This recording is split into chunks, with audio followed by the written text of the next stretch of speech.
Hey everyone, and welcome back to A Place in Space. It's Tuesday, it's new comic book day here at A Place in Space. Let's roll. Alien number 6 has been probably the biggest relaunch of this title we've ever seen. Since Marvel have got their grubby little paws all over this property, it's gone from strength to strength to strength. So has Predator, may I say, and I think at this point we're all dying for a crossover between the two Marvels, so please hurry up. This is the last part of the series, Icarus Part 6. There's no reason we can't have it sooner than we want, Marvel, thank you very much, but I shall keep on hoping. I dare say this will go to issue 12 and then we'll get a new lovely number 1 from Marvel at some point in the near future.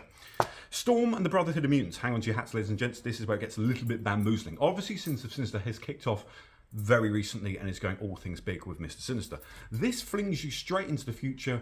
Future of Arakko is at stake. What Storm's fighting all things Mars. 300 years in the future, apparently. Issue 2 drops back to 100 years in the future, and obviously issue 3 drops back to nearly near the present, so they're working backwards there. That's getting kind of cool. Bishop War College is out now. That is all things interesting. And for the fate of Krakoa, I believe is at stake at that one. Lots of fates going on this week, I think. Everything's in peril. Wesley Snipes is throwing his hat in the ring. He's in peril as well. Not only his career, he's decided to revive it via Whatnot Publishing.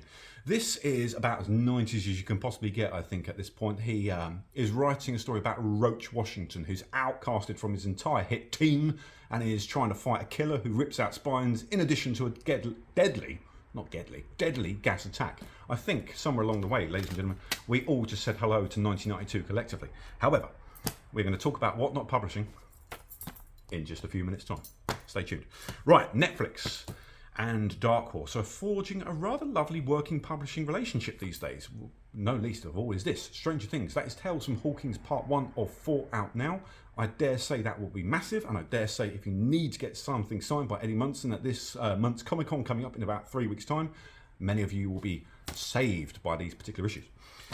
Harrower number 1. Now, this kind of had me laughing when I read the premise. In the town of Harrow, there was nothing to fear but the Harrower.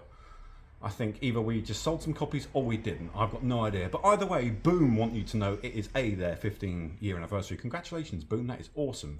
And B, this is for you if you're a fan of the Bone Orchard mythos or any kind of modern horror they're doing, which I have to say they're very good at. This looks a little bit more on the playful side, no less violent. They're still going, it's all guts, all glory, all gore.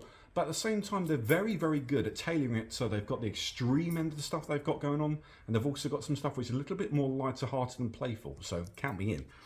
DC Universe, Lazarus Planet, Next Evolution is out now. This is part of the ongoing series of Lazarus Planet in the form of one-shots by DC. I just yanked this out as well. It's exactly the same issue, but I did love that cover. That is Derek Chew counterpart to cover A out this week.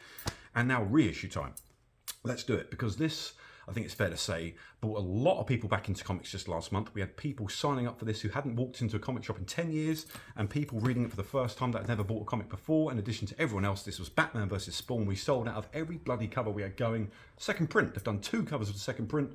Many of you will probably want both. Some just want to read it, and it's got one of my favourite depictions of the Joker I've ever seen. I can show it to you now because it's been out a month. I'm just going to show you that cover. But whenever Greg Capullo draws the Joker looking like that, count me the hell in. Very cool.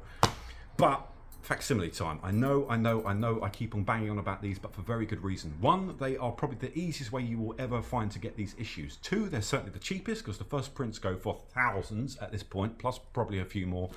And finally, they're very cool. This is Avengers number 8, and I highly doubt at this point you'd find a hotter property character. That is the first appearance of Kang. Yes, you could argue he popped up in Fantastic Four as Raman Tut, but he wasn't using the proper name Kang then. This is his first appearance on the cover in the costume proper, and you get everything from the original adverts to those gorgeous, gorgeous original panels. Right, a few quick covers of the week, and I think it's time for me to bugger off. I would normally kick off or end on this kind of guy. This is Lee Bermejo doing the Joker cover, which, for my money, you'd struggle to find a finer working artist in comics today. Love him dearly. But there's so much talent out this week that I'm not going to finish. David Mack, I'm going to hold these up side by side, is giving you these. Batman, Joker, Deadly Duo, just gorgeous, gorgeous sets. Obviously, you've had some artists doing tandem covers now for a while. You obviously had Kelly Jones the preceding month. This month's David Mack's time to shine. Now, this chap kicked off from Kabuki many, many years ago and only ever seems to get better. David, I don't know how the hell you do it, sir, but keep on going. This is Derek Chew. Just a standard stock Batman cover, but showing you how cool it can be done when you really put in the effort. That is magnificent. I love it. It's everything a Batman cover should be. Let's go Marvel. Ryan Stegman, a man who is improving his stock seemingly by the month at this point. That's magnificent. I'm going to move it a little bit closer because the amount of detail he has put into that Ghost Rider wheel is ridiculous, ladies and gentlemen. Just gorgeous. Absolutely love this. More than a hint of Mike Mignola going on in that Alien cover. That is James Harron. Really loving that stark dropped down tail just on the right hand side. Absolutely unremittingly harsh and his barely drawn a brushstroke. That's not an insult.